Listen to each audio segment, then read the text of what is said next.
Standard 11 Math Part First Chapter 4 Determinants and Matrices Determinants of Order 3 मतलब solved example मतलब second example. तर this is determinant of order 3 where there are 9 elements included in these two vertical bar. तर ह्या determinant मध्ये 9 elements आहेत, 9 घटक आहेत. तर इथे आपल्याला हा सॉल्व्ह करायचा म्हणजे काय करायचं आहे, तिथे आपल्याला ह्याची व्हॅल्यू काढायची आहे, ह्याची किंमत काढायची आहे. तर आता आपण हा सॉल्व्ह करू. Sec theta equal to sec theta into, now take cross multiplication and minus. Now sec theta into 1, sec theta into 1 minus 0 into 0.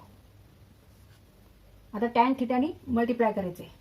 आता त्यासाठी कोणते एलिमेंट्स घ्यायचे आपल्याला, तर tan theta 0 0 आणि 1 घ्यायचे.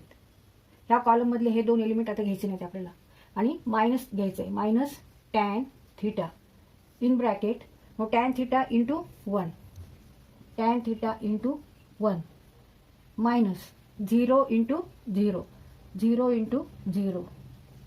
आता इथे मायनस घेतले आपण एकदा, आता प्लस घ्यायचंय. आता मल्टिप्लिकेशन करायचंय 0 ने.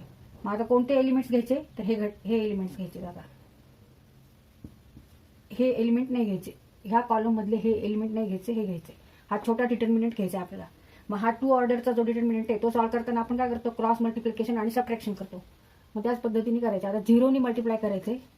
मग tan theta into 0 minus 0 into sec theta. आता 0 ने आपण कोणत्याही नंबरला मल्टिप्लाय केलं तर इक्वल टू काय येतं, 0. आता आपल्याला फक्त हे दोन सॉल्व्ह करायचे.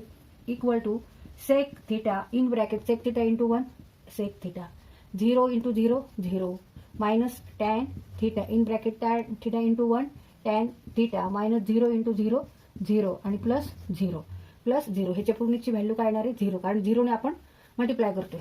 मग सेक इंटू सेक म्हणजे sec square theta minus 0 into sec theta means what, equal to 0. म्हणून आपण ही टर्म घ्यायचीच नाहीये.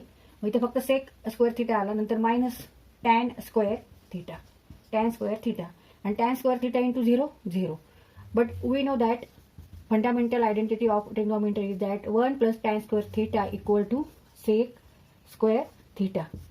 ही आयडेंटिटी आपल्याला माहिती आहे. यावरून आपण काय म्हणू शकतो, sec square theta minus tan square theta equal to 1, equal to 1. ही ट्रिग्नोमेट्रीची आयडेंटिटी आहे. इथे त्याचा आपण वापर केला. मग therefore sec square theta minus tan square theta equal to 1.